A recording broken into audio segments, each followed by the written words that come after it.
Our first 5 types are commonly observed in animals. Our last type of asexual reproduction is exclusive for plants. We have certain plants that are reproducing asexually. It involves the process of vegetative propagation. I will introduce some methods of vegetative propagation. The first is stem cutting.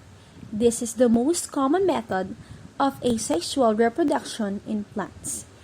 It is just simple. When you cut something, for example, you cut a rose and you plant it on a moist soil, roots will form in the lower half and new shoot will form from nodes in upper half. Our next example is grafting. Grafting is another common method in vegetative propagation. In grafting, there are some terms that we need to be familiarized. First, we have scion.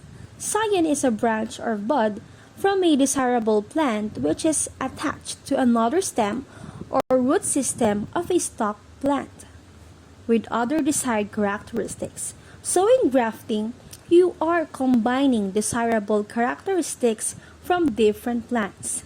This method is important if you want to improve the quality of economically useful plants.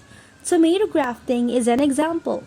Tomato grafting has become famous because it produces diseases and it improves tolerance in stress, flooding, excessive heat, and excessive saltiness or salinity.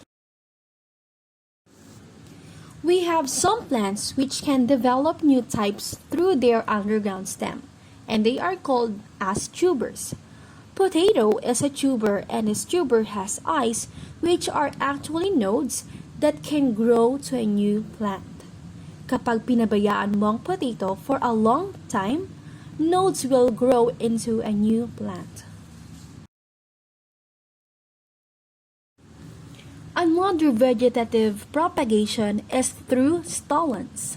Stolons are slender or maninipis na stem sa mga plants.